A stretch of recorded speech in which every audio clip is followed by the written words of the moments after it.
Now to start the intro. Hey everyone, welcome again to HackAtom RU, the first ever Cosmos hackathon in Russian. We carry on with our series of workshops.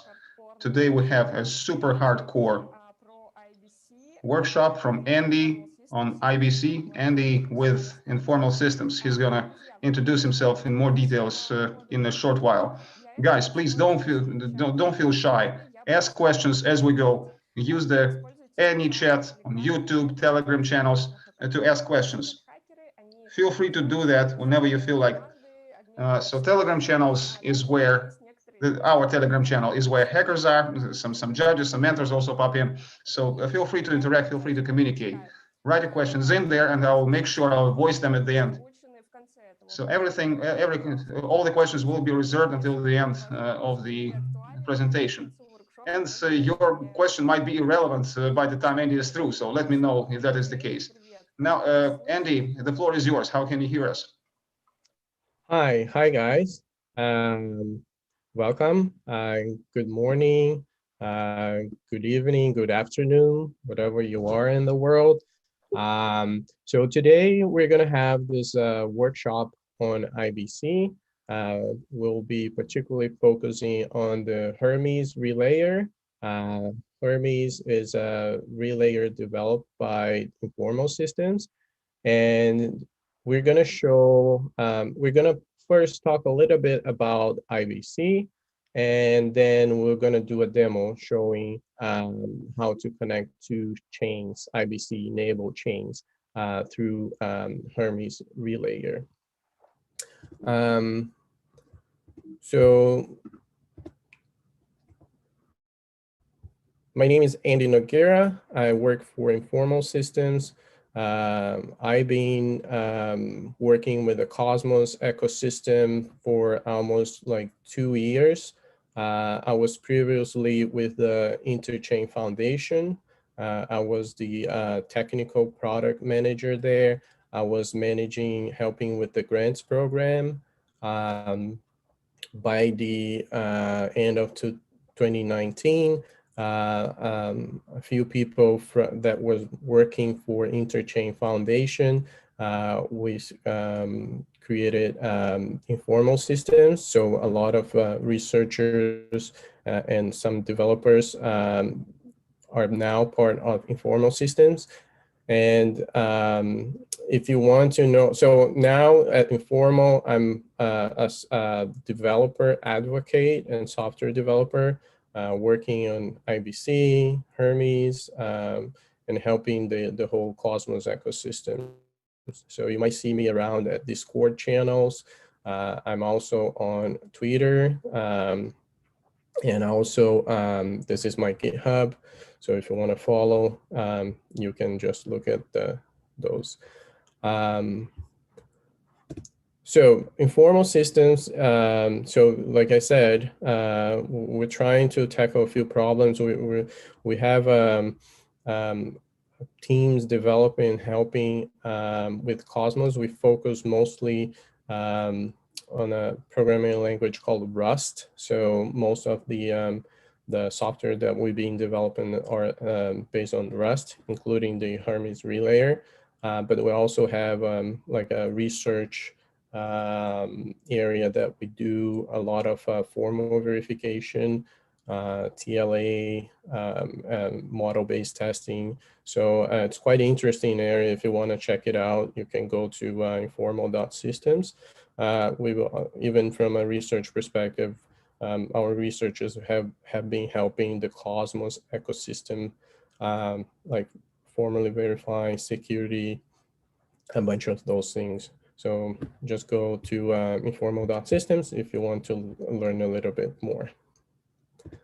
So the agenda for today, I would like the first part is kind of like tell a story. I know a lot of people heard about IBC, and I've been watching some demos, and a lot of times I see people just take for granted that a lot of users know what's IBC, but I would like to take this opportunity to tell a story a little bit about why IBC, and that's from like not too much deep level on a technical perspective. So it's just a story to introduce why IBC was created. Then we're gonna go a little bit deep down and look into some of the IBC topics or primitives. What is involved in IBC, right? And then we'll do a demo. And then we'll probably go back and forth between the presentation and the demos. There's a lot of steps, so I just want to make sure everything is clear. The focus today is mostly how to connect these two chains from a protocol perspective. I'm not going to talk too much about like application development. There are other sessions and workshops that you might learn a little bit more into that. Today is more like running commands, like terminal commands that can show you how you can connect these two chains. So I'm not going to go deep down into code. It's more like trying to show the concepts that are important in IBC. And then I'll leave questions and answers to the end if people have questions, mostly because there's a lot of content to go through. So I'll just leave them to the end. And there's also, so there's a GitHub repo that I created. If you want to follow along or if you want to test on your machine later, you can go there, and there's a step-by-step with all the commands and instructions how to run this from your local machine, right?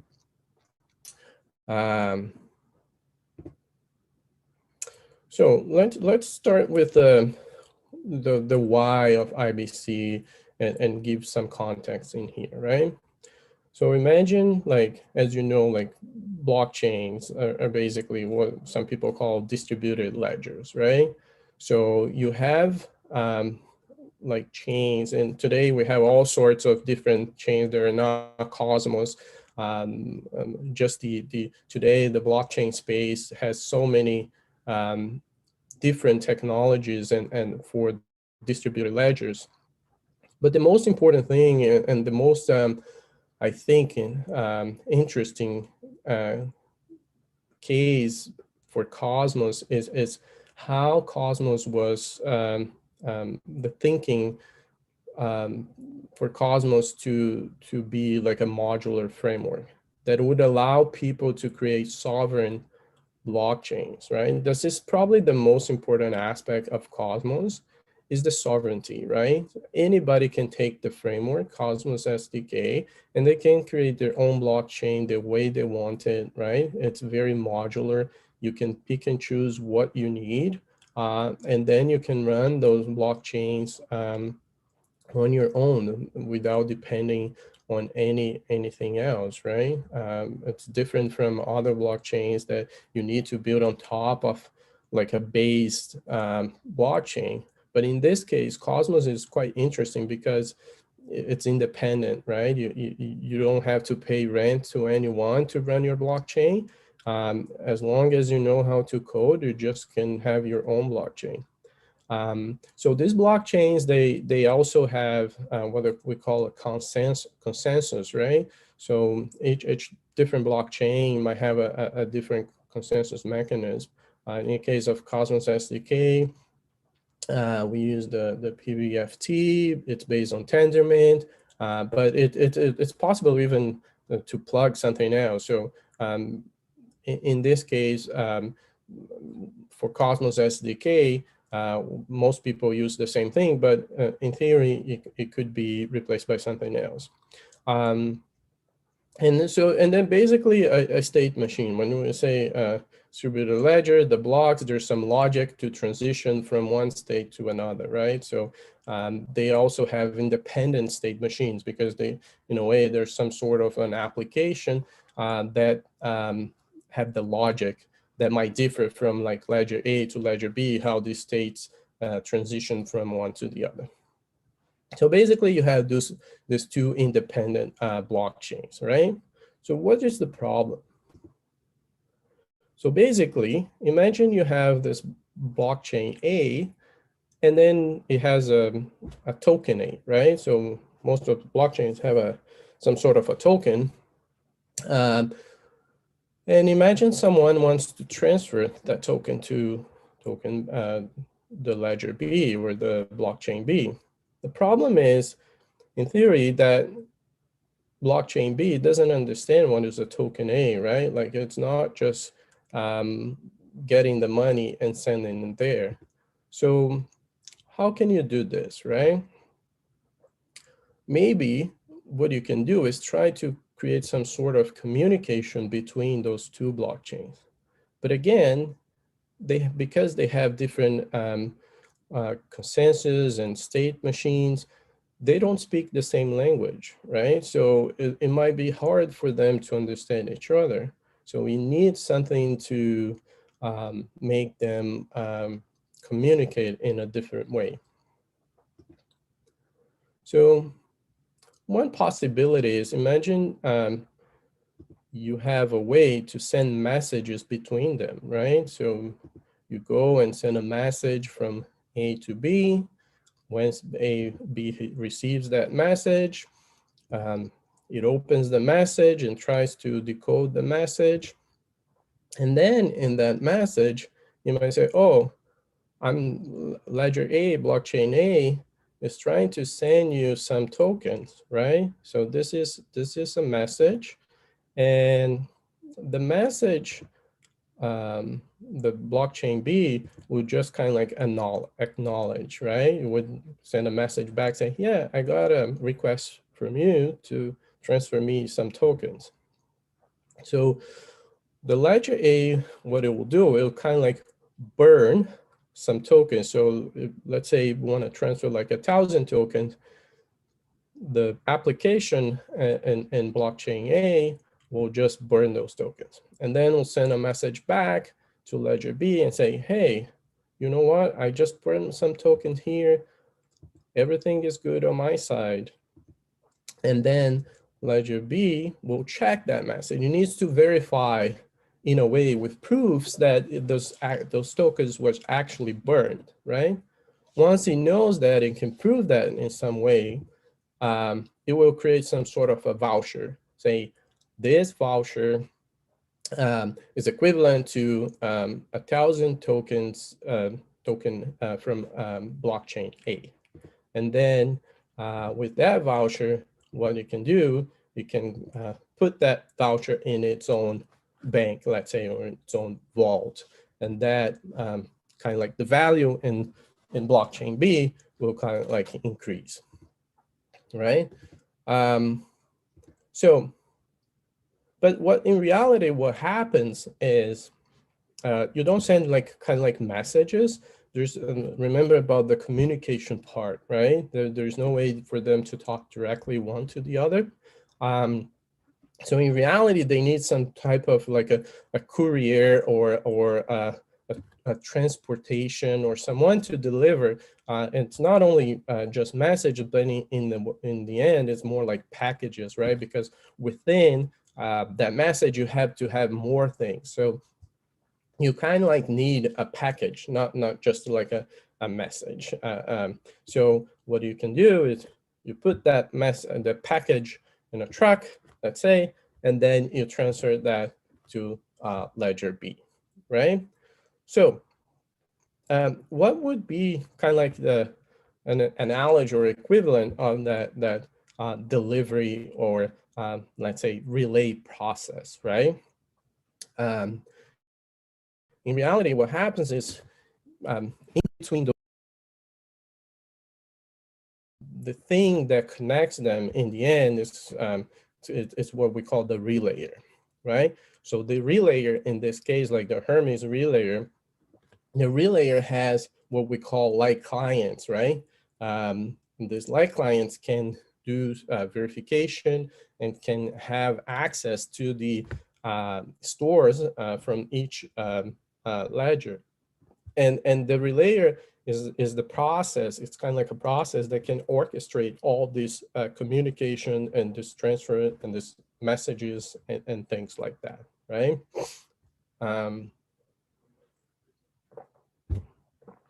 So what is IBC? So IBC was created to kind of like solve this problem, right? IBC, it's a protocol. Like it stands for Inter-Blockchain Communication Protocol, right? So if you think like TCPIP, same thing, is a protocol, right? It tries to be agnostic about the underlines or the physical structures or technical aspects of the communication. It's more like guidelines, standards that you can use to enable the communication between blockchains. And the most interesting aspect of IBC, and a lot of people still don't get it, is that this is supposed to be independent of like Cosmos blockchains only. So with IBC, the idea is that even different blockchains that are not based on Cosmos SDK, they, in theory, they can communicate in the future with a Cosmos SDK because Cosmos SDK has implemented IBC. So if it's, let's say, a substrate chain, if they implement that, and there actually work already going on around this, in the future, you can have like a Cosmos chain talking to a substrate chain. And this is pretty much the idea with TCP/IP. When the internet started, like you have all these different networks that they necessarily didn't communicate with each other. And the beauty of the TCP/IP was that it basically enabled these networks to connect.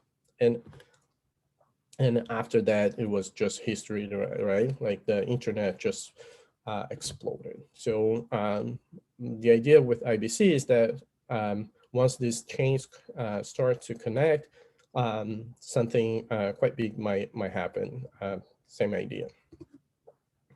So in IBC, they have what they call the TAO, TAO.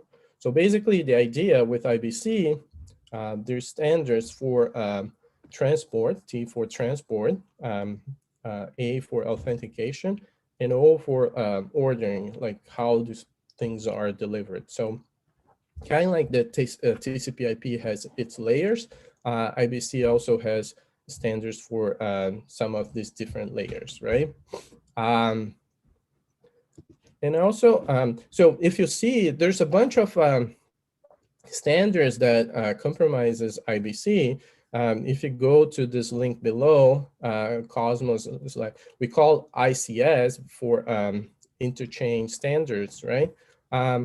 And there's a bunch of them that whoever wants to enable IBC on their chain, they have to implement a lot of these standards, right? So the Cosmos SDK team has been working on this for quite a long time. That's why we have IBC today. Most of these standards have already been implemented. And we are Informal, we're also working on the same things.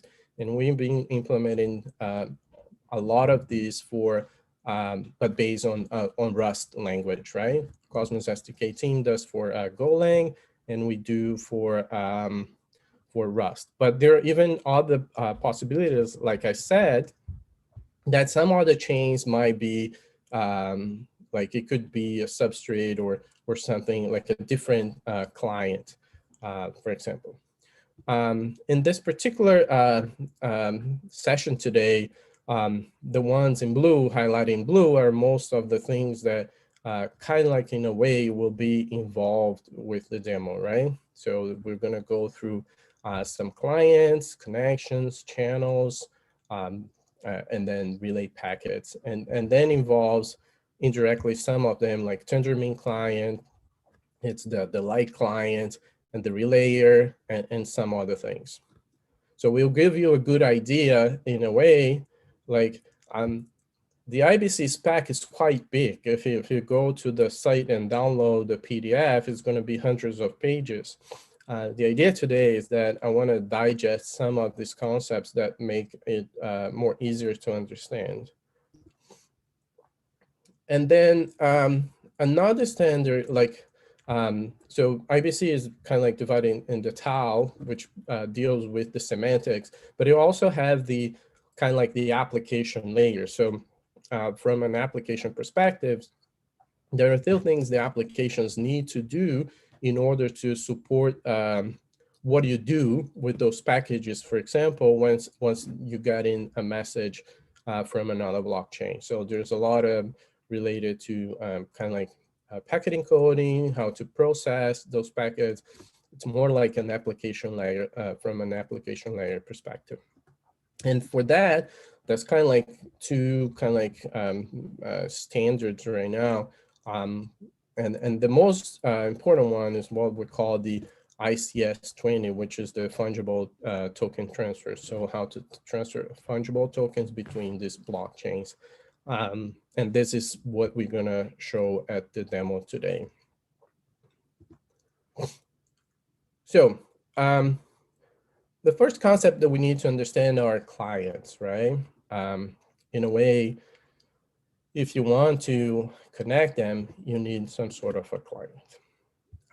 And the clients, there's a couple of different, let's say, clients or concepts, right?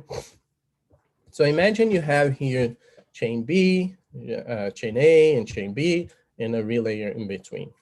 So the relayer, what the relayer does is that it needs to have some sort of what we call the light client. The light client, it's kind of like a process that can read information from chain A, but it doesn't necessarily need to read the whole information from the store on chain A. A light client only needs to some way verify blocks and say, oh, this makes sense. Like the blocks I'm getting from chain A are actually validated, or there's a way for me to verify that they're really the blocks that exist on a chain A. So that's why it's called kind of like a light client, because it doesn't need to download everything from chain A. It's not like a full node, right? Same thing with chain B. It has a light client from chain B, so we can get blocks and verify those blocks from chain B. And then there's also this concept in IBC of a client, right? So a client, it's kind of like part of a module or something that you can say, for example, like in my chain A, I have a client for like chain B. Same thing with chain B, I have a client for chain A. And this is where you have some of the client semantics to create the connection. So the relayer can send a few messages to these chains, like there's a create client and update client message that allows the relayer to communicate, make the communication with these chains.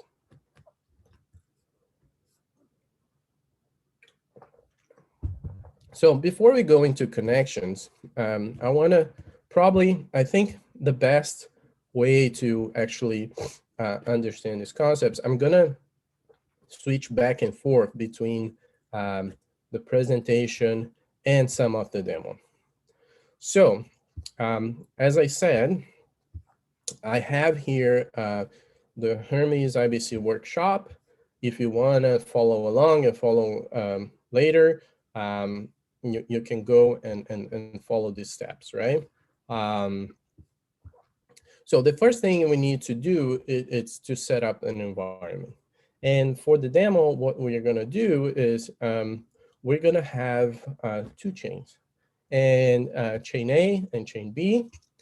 And those chains are created using Starport. So if you haven't used Starport, it's an amazing tool or technology that allows you to easily create Cosmos SDK IBC enable chain. So I'm using the latest version, version 0.15. The team did an amazing job. It's getting better every time with every release. I don't know if Dennis is listening to this workshop, but congrats to him and his team. It's always getting easier to play with and develop Cosmos SDK chains. So I kind of like pre-configured just for the sake of time. I kind of like created two Starport chains. All the code is in here. So basically when you clone, you just need to kind of like run this, right? So I have all the configuration and then you can run. And then in between, we're going to use the Hermes Relayer. So Hermes is, if you go here, it's part of the, you have a Hermes guide. If you go to hermes.informal.systems, you can find the guide for Hermes. There's some tutorials. This one here, it's actually connecting two Gaia chains. And there's some commands reference. It explains a little bit also how Hermes works, right? So you can go to the guide, and this is also part of the what we call IBC RS. So Hermes, it's part of the like a big development, which it's what we call IBC RS. If you go to Informal Systems /IBC-RS, then you're gonna find all the coding here. And this is all developed in Rust. So you see it's a Rust-based repository. And there are a few things in here. So Relayer CLI, it's where you find the code for Hermes, right? If you want to explore a little bit more, just go to the repo. But basically on my workshop, I have instructions, I have links or things and instructions. Hermes and Starport, right? So if you go back in here, for example, I have Hermes, it's already installed. One thing to note, and I have on my instructions, right now to make them work with a Starport, you gotta ensure that you, once you clone, you check out a branch called Andy/Starport. There are a few things that I had to fix to make it work. There's already a PR to be merged into master. So soon you just can clone master and compile, and it should all work.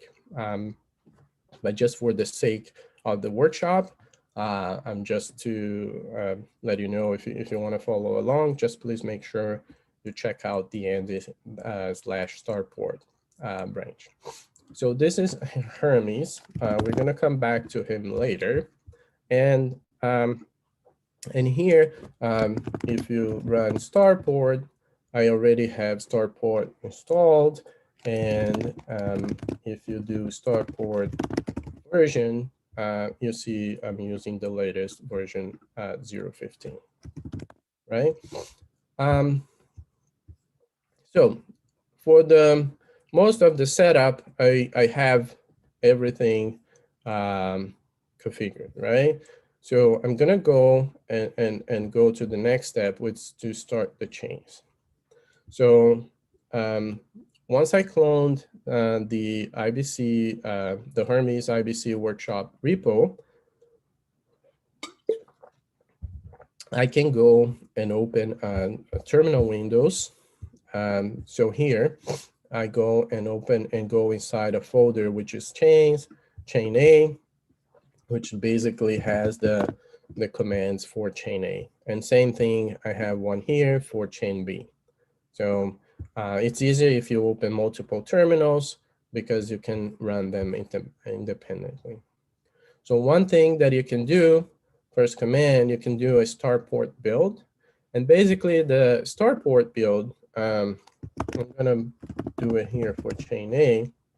The Starport build, basically what we'll do, it's kind of like compiling the Cosmos SDK application. So, you know, when you create a Cosmos SDK, depending on the name that you pick for your blockchain, it creates an executable with that name and a letter D for like a daemon, right? So you can run your chain with that. So for example, in my case, if I do chain A, I should get exactly the Cosmos SDK commands that I can run on my chain, right? So this is one of the things. I think I already compiled the one for chain B. That's good. So I have both executables that I can run later.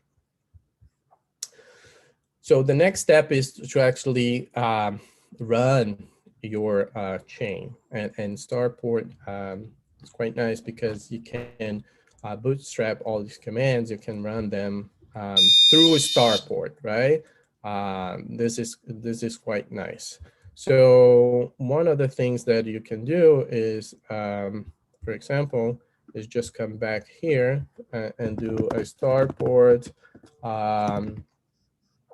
And then you have to pass the config file. So the config file, I'm gonna just show a little bit. This is, if you go to Starport, let me just. So basically a config file for Starport, you can define a few things. So in my case, I have two accounts, one for validator and one for Alice. So remember, just for the sake of the demo, chain A, so Alice, it's chain A, and then Alice has a custom address, so it's a chain A address. You know, like when you get a Cosmos address, in this case, I'm having, the chain A has a custom account prefix, and it also has a custom token. So there's a coin A token that I give to Alice when the chain starts. There are other nice things that you can configure here. So for example, you can change your binary name. So instead of having like chain A D, like the default, I just want to have chain A. And some other things, like you can specify different ports. So it allows you to run multiple Starport chains on the same machine at the same time, right? This is really nice. And the nice thing about Starport is that it has some UIs that you can see when your chain is running. It's quite nice. And it gives you also the RPC endpoints, API endpoints, and so basically, if I do Starport C config, sorry, there's a serve. So you need to give the command to kind of like run. So it will build some protobuf files. Basically right now in IBC, big part of IBC is what we call the protobufs, right? So all the communications use gRPC. That's how it allows, let's say, multiple technologies be based on the same interface or definition. So like the Cosmos SDK uses the protofiles, and we, in the Rust language, we use the same protofiles. You can just compile them and it will generate files specific for your language. Same thing with TypeScript, you can have protofiles. So it makes it quite easier to create frameworks with these interfaces. So I started chain A, installed dependencies, built the app, did a bunch of things, even created an account for my validator.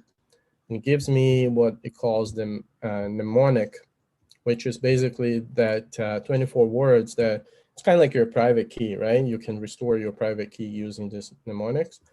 In the case of Alice, I'm kind of like I'm going to use a specific key for Alice that I already have in the repository. If you go here And I'm gonna just show there's a Alice key, and I got this key just doing our keys add command. And the reason for that is that I'm gonna need this key later on in the relayer to make the chains able to send messages, right? The relayer to send signed messages or transactions to the chain. So this makes it easier to have it separate, and then I'm gonna add it later here. So I'm gonna go to chain B, do Starport serve, same thing. Sorry, serve, not server. And then it should do the same thing, start chain B. So while it's starting, let's go back there and see what else we need to do. So one thing we need to do is, like I said, we need to, so in Starport, I need to add this key because I didn't allow kind of like Starport to create. I kind of like need to, using the chain A command, oh, it's prompted me, it's because it's opening some ports, and it prompted me to allow that. That's fine. It's just the chain opening up some ports. So I'm gonna copy this command, go back in there, and this is for chain A. What makes it helpful is like I have a two like terminal prompts for chain A. One is running the code, and another one is I'm gonna run like some commands for the chain, right? So let's see here. Yeah. So basically, this command adds a key for Alice, but I passed this -- recover, which means that it's gonna prompt me for like a mnemonic, right? So the mnemonic is this words in here.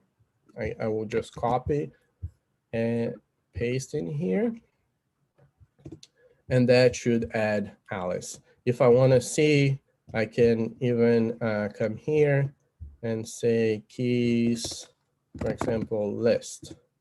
And I see now I have the Alice key and I have the validator. What I'm gonna do, I'm gonna do the same for chain B. Oh, before I go to chain B, just wanna show you there's this command in here that allows me to query the balance that Alice has, right? So if I go in here, basically you pass the null, which is running on port 26657. And this is a typical Cosmos SDK query command, query balances, and then I get Alice account. So as you see, and we had defined in our config for Starport, Alice starts with is that 1 million coin A, and then another 1 million stake. So stake is just like a stake coin, but we're gonna focus on the coin A. So it's all good here. Now we're gonna do the same with chain B. So chain B, we already built, we served, it started. We just need to add Bob's key. Sorry. So if we go in there and we add a key for Bob, sorry, the command, it's at the bottom in here. But I'm gonna just copy the mnemonic, same thing. And I'm gonna go back and paste, and it should give me Bob's, right? And again, I can run it one more time if I wanna just make sure that it's added, Bob is in here. And one more thing, just to confirm, I can just go back in here and query Bob's balance, right? And same thing, Bob has 1 million, but just notice it's coin B, not coin A. Different blockchains, different coins, right? Okay, so we're ready to go to the clients step. So for the clients, what we'll be doing, we're gonna be using the relayer. right? So there's a folder called Relayer. I'm gonna go here and I'm gonna go inside that folder. So the Relayer folder, I have just basically a config file.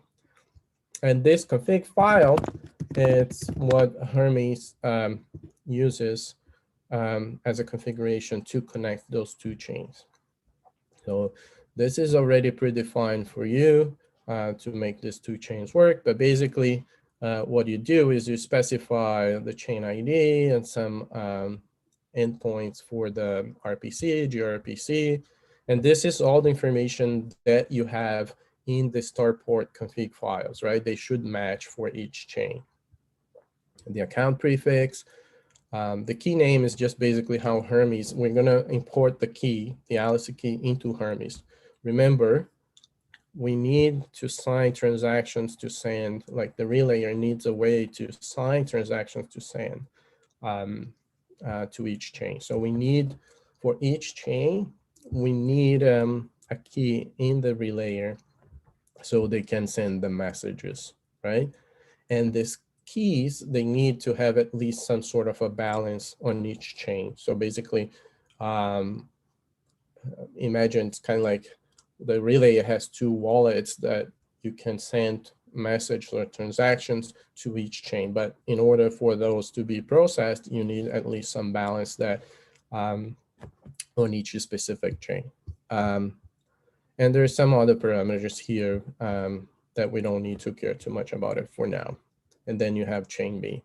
You see the ports differ here, right? And this is all part of the Starport config. So now we're there. The thing we're gonna do now, we're gonna configure the light clients. So as you remember, light clients are the piece that like small client that allows you to verify things from chain A and chain B. So the relayer has this light client technology built in. So we use what we call a Tendermint light client in the relayer. And we also developed that. If you want to go and find more about the light client, you can go to GitHub under Informal Systems /Tendermint-RS.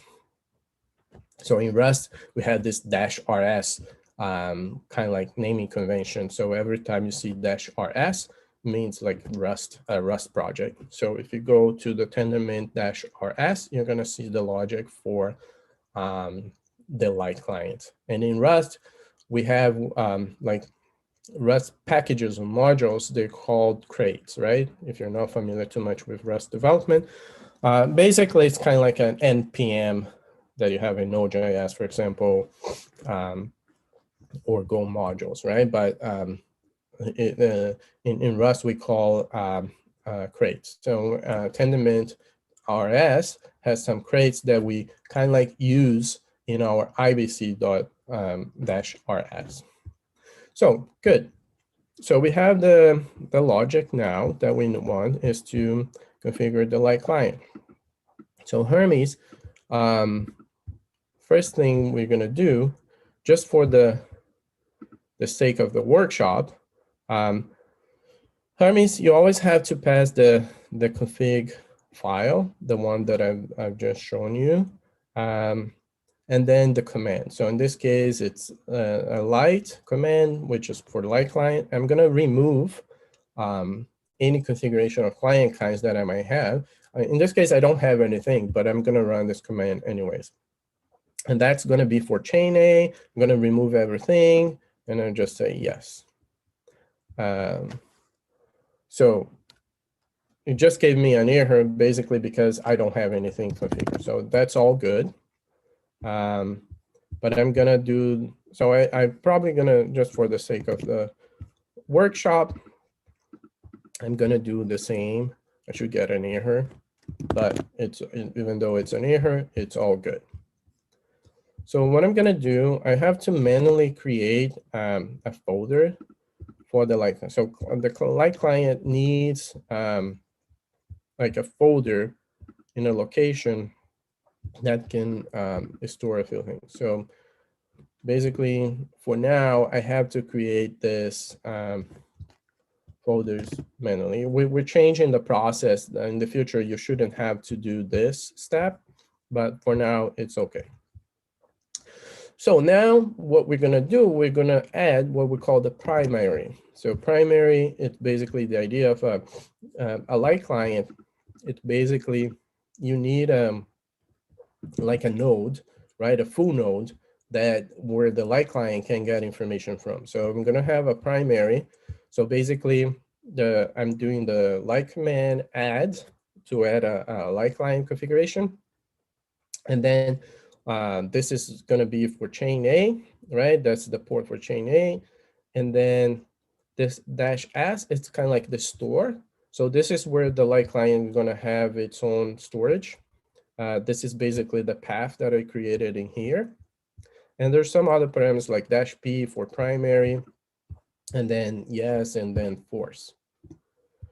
So when I run this, what happens is that the light client queried the endpoint, and it found like a hash on a particular height. So at a block, on a block height 647, it has this hash, and then configure true. So if we go back and we look at the config, we have now all the information for the light clients, right? So the PRIDs, the address, basically a timeout, a trusted header. So there's a few things that Hermes already does it for you, right?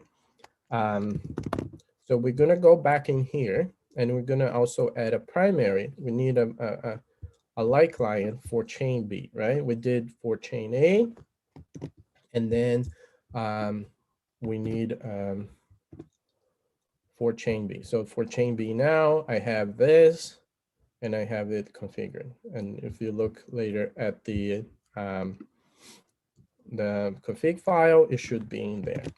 So now what we're gonna do is we're gonna add what we call a witness. And a witness, basically the idea is that the same thing as kind of like the primary, but it's kind of like a secondary node that in case something goes wrong with the primary, and the light client can also validate things between the primary and the witness, just to ensure that, you know, like if the primary becomes malicious for some reason, then you can validate against another node just to ensure things are right. So when I run this, I added one, and it says primary false because it's the witness. And this is for chain A. And I'm gonna do the same now for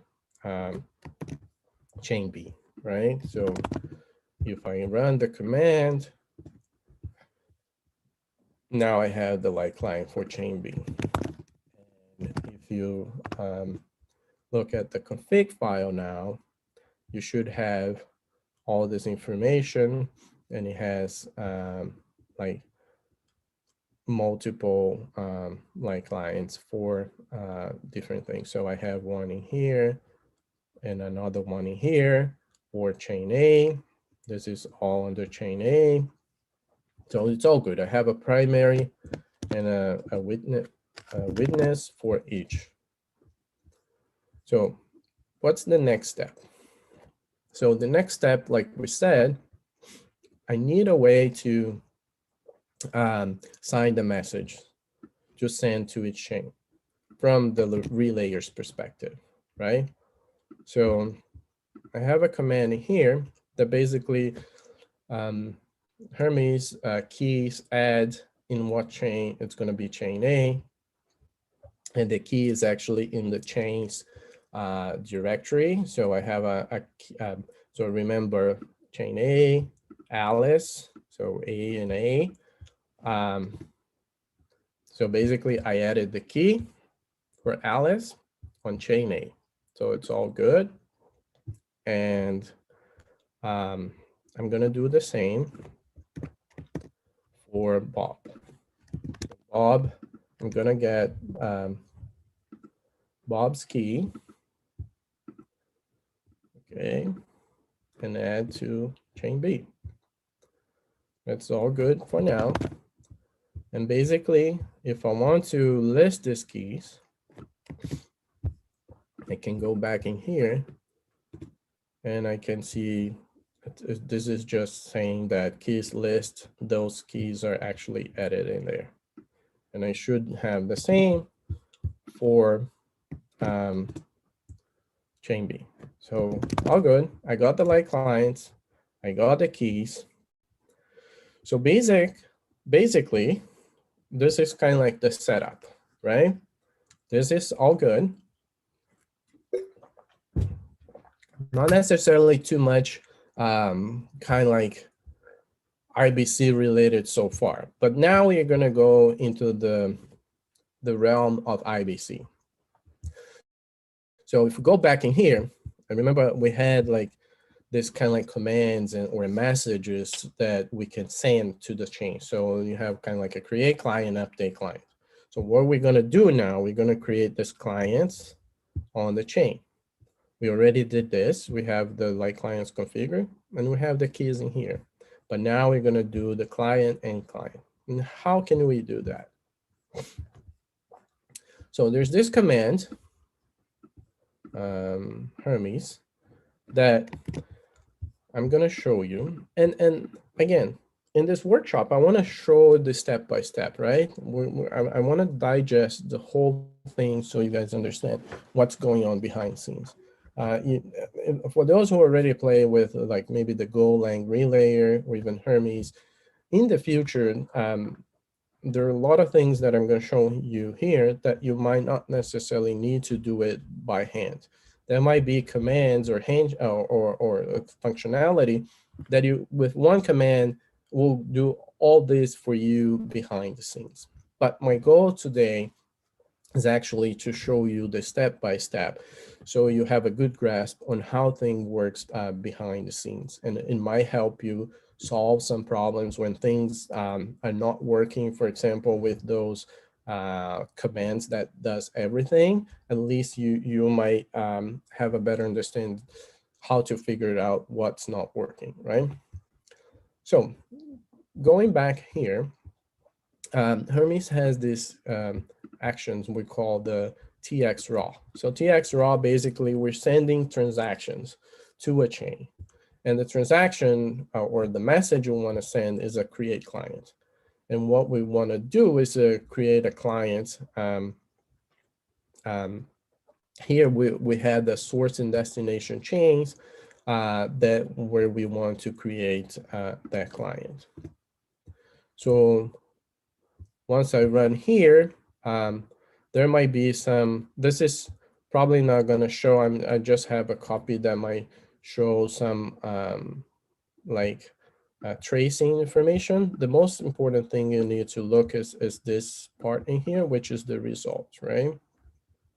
So the create client was successful, and then it gave me like a client ID. And if you notice, this client ID is something that is now configured on the chain. And this is what we're going to use for some future commands.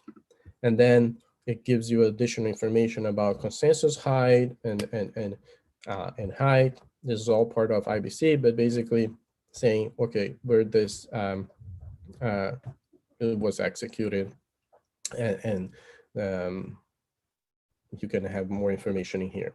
So we also need to do now, what I can do, I can also query the client state. Now that we created the client, I can use Hermes query creating client state command, and I pass the chain where the client was created and the client ID, just to ensure that everything looks fine. And this is what it gives me back. So chain ID B, there's a bunch of like things that are related to IBC, but I just want to make sure that you have this, like you get a success and it's on a client that was created, right? an interesting thing to look here, you see chain ID, it shows chain B, right? So I'm creating chain A, but the client itself, if you look at this image, chain B is like green. So what it's doing is like creating a client for the chain B on A, right? So I want to make clear, sometimes this gets a little bit confusing, but this is what it is. So I created the client state. And again, even if you use, so like the Cosmos SDK APIs, you can even query and get the same information from the chain directly using like commands or the API from the Cosmos SDK chain. But I'm going to be using the Hermes, right, in this case. So let's see what's the next step, right? So the next step, we need to do the opposite. We're going to do here, we're going to do a create client, but in this case on chain B for chain A, right? So if I executing here now, I got the same thing. The client ID return is the same thing, right? So just one thing to keep in mind, even though the client ID is the same, kind of like the same name, it's a different thing. And we can check that by doing a client state or a query for the client state on chain B, right? So you see the name is the same, but it's now a client for chain A. So if you go back in here, this is what we created, right? Cool. So now that we established the client, there's also what we call the update client. Remember when we created the client, it might be, when you create a client, it stores kind of like the state, the consensus state for a particular, at a particular level in the blockchain. So an update client command, right? So update clients is the second one, another client command that I can do. Basically, I'm saying like on this chain A client for B, on this client 07 tendermint 0, please update the revision height. So if you see here, the consensus height now it's pointing to 1143, and 1143 was the last one. I can do another update client, and then it should give me a height a little bit higher. And I'm not going to go too much into details how this works, but basically this is kind of like for security, like you're getting sure that when you submit transactions that you know the consensus state, some of the transactions will actually trigger an update client for you just to ensure that you have the latest state. And then once you submit the transaction, it's something that is valid, right? So I can also update the other way around, and sorry, I'm just I'm gonna update the state just for the chain A. It should be fine for now for chain B. I don't need to do an update client for chain B, but basically I did a query here for client state. It gives you more information. It was just to show you the latest height, right? That was the one that we got at 1158. So cool. So we basically now have this whole part in here, right? All the clients. Let's go to the next step. Let's talk about connections. So connections, basically the idea is that now that you have these clients, you need some sort of way to kind of like have a connection between the blockchains. And we do that. So the IBC has this, what we call a connection handshake. Because to establish a connection is not just saying, hey, chain A, open a connection to chain B. No, it's kind of like TCPIP where you have a flow, right? You send a message, say, hey, I want to open a connection with you. And then the chain B says, oh, it's fine. It's okay. And I acknowledge that you want to do that, and sends a message back. And then the chain A will say, okay, open the connection. And chain B say, okay, that's fine. It's open now, and sends a message back, and everything is open on both sides. So this is the flow that we're going to see it, right?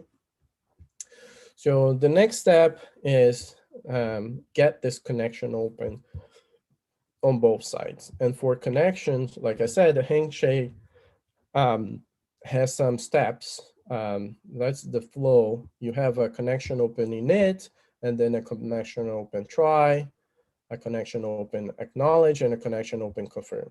And some of these are sent to chain A, and some of these are sent to chain B. And we're going to see how this works. Just to give you an idea, basically what happens is you would have the first part of the handshake. It needs to be started by, let's say, an operator or someone, right, running the command. And it will run the con, I want to open a connection. So it submits a con open init transaction to chain A, right? So you have a prior state of the connection is like none and on, or it's not initialized, it's not initialized. But then after the con open init is executed, then the state of the connection becomes like init. So basically the first part of the state is chain A and then chain B. So you have a chain A with init and then chain B with none. And then the relayer will take care of the rest eventually.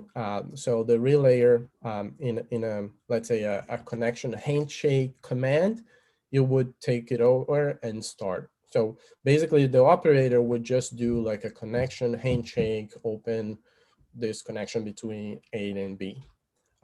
In the demo, actually, I'm gonna do all these steps manually so you guys see how this works. But basically, in a handshake, it would be all executed. So the relayer would then submit a connection open try to the chain B, where you have a init and a non, and then a init try open, and then the relayer gets a connection open acknowledged to chain A, and then the previous state was init try open, and now it's open. So with the connection after this step, it's open on chain A, and there's a try open on chain B. And then the last step on the connection open confirm, that is submit to chain B. In the end, you have an open and open. So basically, if you go here, this is open and open. So that's the state that we want to get to, right? So let's see how this would work with Hermes. So we're going into the connection part, and this is the connection open init. So this is first part of the handshake. Remember, this is sent to chain A. I want to open connection to chain B using these two chain client IDs, right? Just to make sure a client ID has connection. So you see the link between them. I have to specify which client will that connection will belong to, right? So it's always specified in here. It's a con init command, a con open init. We just call open. And now it's trying to send. So you see, this is just tracing message. The message is a con open init. This is all like IBC related. This is kind of like the transaction that it sends to the chain. And basically created, right? So now I have something called a connection 0. And if you see the counterparty, so counterparty in this case is the chain B. Counterparty has a client, but the connection, there's no connection ID yet. So that's the, when we said we had the init and non part, right? later on, we're going to see how to create that connection. But basically, we're going to go to the second step of the workflow. And here, I'm going to we're going to do a contry. This is actually submitted to chain B, right? Remember the flow before? It's submitted to chain B. So chain B is saying, okay, you're trying to open connection from A to me, and the connection is connection 0, okay? And then we wait a little bit. It's kind of like submitting the transaction. And now good, you see here, now I have a connection 0. So both sides, I have a init and init, and the connection has been initialized on both sides. So now we want to do a connection open hack. Basically, it's acknowledging the connection. So if I go in here, connection acknowledged by chain A, right? So you pass the client IDs, and then you pass the -D for destination, connection 0 as the other connection. And then we submit. So it's a con open ACK connection, and now it's good. Here it looks kind of like it's all the same, but the connection state change. I'm gonna go through the whole handshake and then I'll create the connection so you guys see. Basically, actually before I do, I wanna run the query first so you guys know it's gonna change. So if I run a command, basically here, I'm creating the connection and on chain A. So how does the connection and looks in chain A? So it's open. It's already open because I submit the acknowledge. Remember, now we're in the state of open and try open. So B, if I query now, it's open on A, but if I query chain B, it's try open, right? So now I have open on A and try open on B. So we're gonna go through the last step, which is the connection open confirm. And the connection open confirm here, I'm gonna execute a con open confirm message on B. Here looks all the same, but if I create now the connection state for chain B, which was try open before, now it's open. So it's all good. I have open and open on both sides. This is what we want, right? So we accomplished that for the connection handshake. So good. In the end, we have the open. We see the states in here, open, try open. So the whole handshake was executed manually. Now what we need, it's like channel, right? So a channel is basically a connection can have like multiple channels. So imagine like a big pipe, right? Like a fiber optic in a way. So fiber optic is a cable, it's kind of like the connection. And then inside the fiber optic, you have a lot of little fibers, cables, right? And then those kind of like channels that can transport multiple things in there. So we're gonna create one channel. And so same thing, there's a handshake, they quite look very similar to the connection. So in the end, what we want, it's a channel open and open, a channel that belongs to kind of like a connection, right? So let's go back in here and we're gonna go to the channel handshake. So the first thing we're gonna do is we're gonna do a chain open init. And channels have one particular thing. We can briefly talk about it. So let me copy here. So this is a channel open init command on chain A and chain B. The connection is connection 0. Remember, channel belongs to a connection. What is this transfer and transfer? So basically, in IBC, we have what we call ports. So channel have a kind of like a ports It's kind of like the functionality you want to use. Imagine like a port like an a TCP port, for example, port 80 for HTTP, port 22 for SSH. In this case, IBC has what they call the transfer. So this is for the fungible token transfer. Remember, we talked about the ICS 20 to transfer tokens. So this is the goal of this demo is to transfer tokens. And basically, this is so far the only port that is going to be enabled in IBC so far. So we're going to use the transfer port and the transfer port on both sides. And it also allows the channel to, the message can be order or unordered.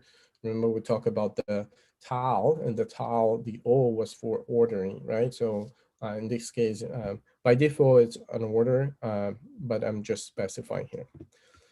So once you create that, I'm sending a channel open init. So now, see, I have channel ID 0, connection 0.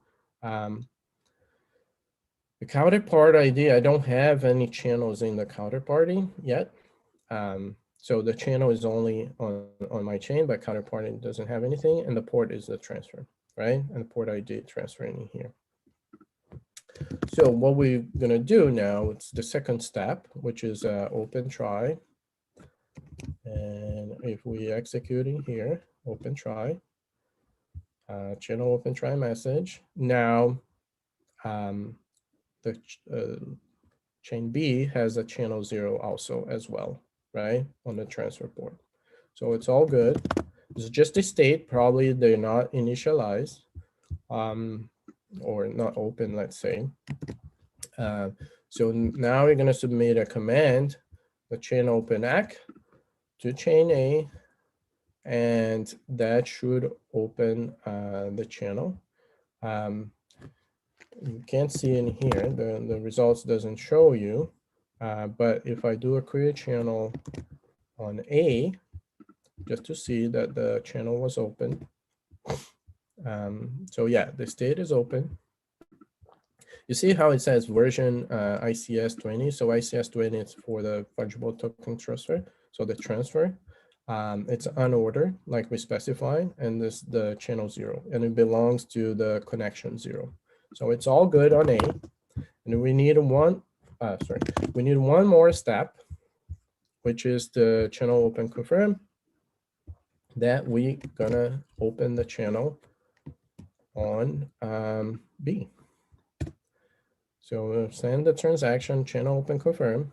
Everything looks the same here, but if we go back and we do query channel, and then now I see the channel has been opened, right? So it's all good, both sides, it's open and open, like we want it, right? Here, I didn't show the workflow, but basically the workflow is the same. And we have this last state here, right? Open and open on both sides. So it's all good. We have the client, we have the connection, and we now have the channel, right? So let's say now we have all the plumbing necessary to make that communication to work, right? So now that we have, remember I showed you in my little story that truck, right? So basically we got the truck that can deliver a packet from chain A to chain B. So now we're gonna deal with the packets, right? That's the nice thing now. It's probably seeing why we did all this. And the reason we did all this is to send packets, right? So basically what we'll do, we get a packet and we're gonna relay through the relayer this packet to chain B. So basically the packet is, it's transfer of tokens, right? So inside this package, I'm gonna have some tokens, like I wanna send, so chain A, it's Alice, and Alice has a coin A. And I'm gonna send coin A to chain B, right? One thing to keep in mind is, and a lot of people are misguided or don't understand the concept really well is that they think, well, if you're going to send token A, like coin A to coin B, then I can do lots of things with this. Imagine I could, for example, I can spin up a chain, say I'm Cosmos Hub, and I'm going to have atoms. I'm going to send atoms to chain B and things like this. But we're going to see that when you transfer, remember back in my story, when you had that, when you transfer the token A to token B, and the token, the message was validated and approved, what happens is that it's not, when you transfer token A to token chain B, the token, what happened, and I showed you, is that those token A's are burned on chain A, and then a voucher is created on chain B. And then what the chain B does with that voucher, it's more like on the application logic, and it might do different things, right? And we're gonna see exactly how this is showing on IBC. So let's go to the next step. So the next step is to relay the packets and transfer some tokens, right? So before we do that, I wanna just, as a recap, I'm gonna go back and I'm gonna come back here on the chain A, and I wanna query the Alice's balance again. You see, she still has $1 million, oh, sorry, not dollars, but $1 million coin A, but her million stake was down. And why is that? The reason why is that the relay was submitting transactions to chain A, and those are being paid, the gas fee, let's say, was in stakes, right? So that's why you have less stakes. So one thing to keep in mind, and remember I mentioned in the beginning, the key that you have on the relayer should have some balance to pay for those transactions. So the relay, in a way, it's kind of like paying for those transactions. So that's why the balance shows here. But she still has $1 million coin A. And we're gonna also just check Bob's balance in here, just to double check. It should be the same thing. Coin B should be $1 million, but the stake is less, so it paid for some transactions, so it has less stake. So it's all good. The next step, actually, we're gonna do is we're gonna send a packet. So in this packet, I'm gonna copy first, and then I'm gonna explain what we're gonna be doing.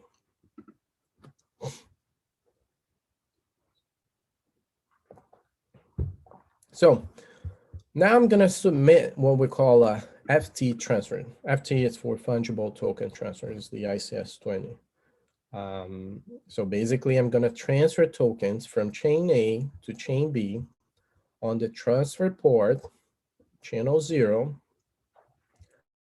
I'm gonna transfer 999 tokens. Basically it's the denom is coin A. And this is kind of like a timeout height. Basically, packets they time out. Like you don't want, if they're not processed within certain number of blocks, then they should just time out for security reasons. And then I'm gonna send one message. So let's try that. Sorry, I'm in the wrong terminal prompt. So let's try here. I'm sending a message, and it was a transfer option, a bunch of things. It's just the IBC message. And then I got an answer back. So it was on channel 0, transfer. Let's see, packages have like a sequence. But I got this weird number here, like the data. And I don't understand because it's kind of like encoding. What I can do is I can run this command in here. Let's see if I can decode. This is a trick. I'm gonna just echo that big thing here. You can see this is a trick to see if I can see the message. Do I think it's XXD -R-B and then I send to JQ. So basically decodes the message, right? I can put this. So this is basically the answer, saying 999 tokens were transferred, coin A tokens were transferred from Alice. So the sender, you see it's chain A, and then the receiver was chain B, which is Bob. So Alice sent to Bob 999 coin A's. Cool. So the next step is, there's a few things you have to do. So when you send a packet, it doesn't necessarily mean, it's kind of like sending messages, right? Imagine like sending a check. When you send a check, it doesn't necessarily mean the person who receives the check gets it right away, the money. What it has to do, it has to go to the bank, deposit the check, the check has to compensate, and then until the balance of the check gets into your account, takes a while. So there are a few things you need to do in order to do that. So we're gonna check, this is a query to check packet commitments. So this is part of the IBC. So we ensure there's the packet commitment here. I'm not gonna go, just for the sake of time, I'm not gonna go too much into details about, but what you need to do and understand are kind of like the flow. So you have commands to receive the packets. So like you have unreceived packets, like on chain B that was sent to chain A. So it's kind of like saying, you know what, receive this packet, right, on chain A, on chain B. And then I'm gonna do another command here.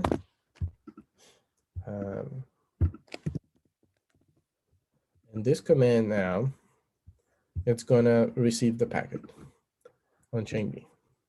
So a bunch of tracing, and now it's all good. It's kind of like, this is the same message. Like if I echo this again, you see it's the same message, and it is basically saying, okay, there's a confirmation of the message, right? Receiver and sender are the same. So now I could query the unreceived packets, their commands, to see if there are any packets confirmed, but I'm gonna skip this step just for the sake of time. And I'm gonna do a package acknowledgement, right? So now the package was received, and then I'm gonna send another command, and now it's kind of like an acknowledgement of the packet, right? So the package has been acknowledged, let's say. And now this is the fun part, right? Everything, the packet was transferred. So we got sent the packet, we checked the unreceived, we said, oh, there's a packet for you, get it.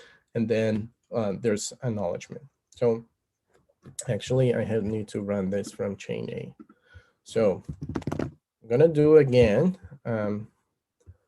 check the balance for Alice on chain A. And if you see here now that $1 million, the balance has decreased by 999.99 coin A, right? And the stake also decreased because paid some transactions, but basically you see now, Alice, where did the balance go, right? What I'm gonna do now, I'm gonna check Bob. And I'm gonna go to chain B, and I'm gonna check Bob's. Now, this is the interesting part. What do I have here? I have 999. The denom is this big thing. What's this, right? Remember that we talked about the voucher, right? So it still has a 1 million coin B, but now it also has 999 big thing. a hash. This is how the IBC is now. We call the denom for IBC, but basically it's a hash of a few things. And one nice way to see it, you can, there's a, I'm gonna use the API, like so the, this is a Cosmos SDK API. There's this denom traces endpoint, and I can just pass this, the denom, and see what does that mean. Sorry, this is in chain B. Yeah, let's see here. I might have copied the wrong thing. Let's see, applications, transfer. Yeah, it's not showing right now. I might have, oh, maybe I don't need the IBC. Let's see here. I think it's just the hash, sorry. And starts with A4. Denom trace hash, invalid request. Yeah. Yeah, I might need to look into that. But basically, look at the API. This is how you get the, oh, I got an I there. Let's try this, sorry. I think I know, I didn't delete. That might be, okay, let's try this one more time. Cool, yeah, that was the problem.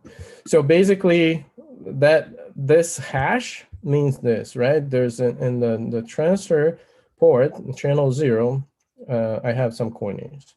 So this is how, it's kind of like your voucher.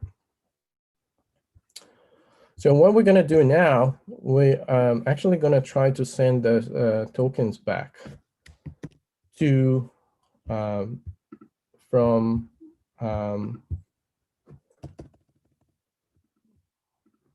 okay, so Hermes, I need the denom here. Let's copy this. This is, you need that hash because this is kind of like the coin, right? That you need to pass. I'm going to copy from here.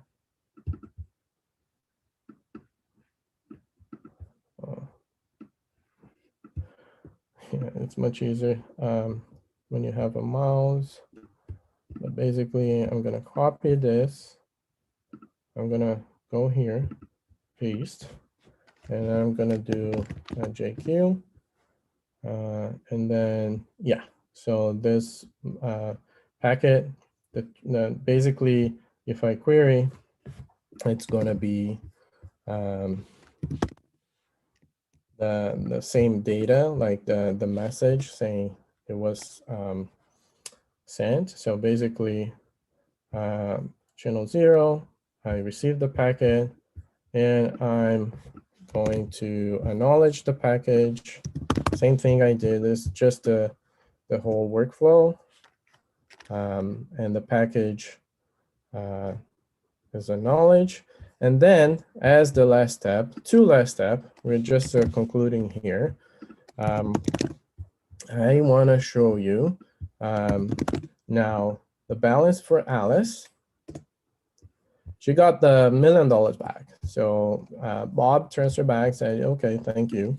And I transfer back. And then I'm going to query Bob's balance here. And basically, I have 0 of those coins. So basically, you still show the denom, but it's 0. So that concludes the workshop part. I know we just like for time-wise, there's a lot of steps. I'm going to open up still for a couple of minutes more questions. Yeah, thanks for watching, and you can follow along if you want to.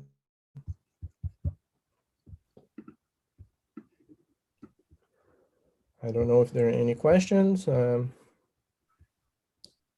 Да, спасибо большое, Энди. Yes, thank you very much, Andy. This has been a very detailed workshop indeed, and I believe those viewing it afterwards will be able to reproduce your steps just like that. We only have one question that came in from the chat. Let me read it. So just bear with me for a second. I'm trying to locate it.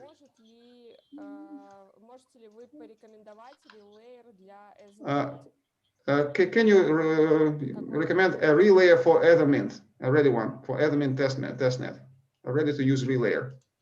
Okay. Yeah. So I'm assuming if the person wants to connect like a Ethereum blockchain with Cosmos SDK blockchain.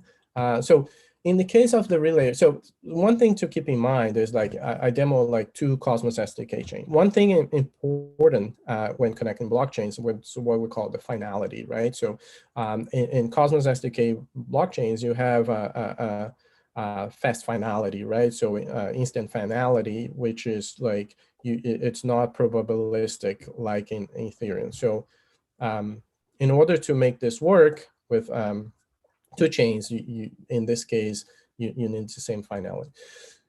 If you want to connect, I would advise you to look into Ethermint. You need a kind of like a bridge, right? If you look into the Gravity bridge, so if you go like in Discord, there's a channel called Gravity Bridge. So there's like a few guys working on that, like Althea. It's creating a connection between a Cosmos SDK and Ethermint. It's a little bit different because there's different concepts. You need like some validator set to validate from one chain to another. So it's a little bit different, the technology, but you can look into Gravity Bridge. And yeah. Andy, could you repeat the last sentence, like the last several words? Okay, sure. It's kind of a bridge. Okay, yeah, it's a Gravity, Gravi. No, I got the Gravity part. Could you please? You just the end of it. So basically, you need a kind of like a different bridge. So it's not just using the relayer itself for now. So you need more like an orchestrator. But what I'm saying is look for Gravity Bridge in Discord channel, so that you might get some more information how to do it. Got it. Thank you. Окей, хорошо. Ну, я думаю, что... Right, awesome. I believe that, Asker will be able to get hold of that gizmo on Discord. So let me peek once again into the hackers chat. But thank you so much, Andy. That's it for the questions part. Maybe it's because it's Sunday, or it has been self-explanatory as you unraveled your demo. I hope that if somebody joins or views this workshop later on, they'll be able to find so much interesting information, because for that reason, it has been so detailed. Thank you so much for this workshop, dear friends. Public service announcements for tomorrow's workshops. There's 2 coming up. Please feel free to hook up. Don't miss out on them. Workshops in Russian. Cyber Academy channel is the one to subscribe. You're not gonna miss it. YouTube channel, you get notifications about workshops beginning. If you're watching this stuff in English, feel free to subscribe to Cosmos Network, and also make sure you hit the bell button, and the system will let you know, hey guys, workshop coming right up. So looking forward to seeing you further at upcoming workshops. Feel free to participate, ask questions, and definitely participate in the hackathon. Thank you for being with us. Hello and goodbye.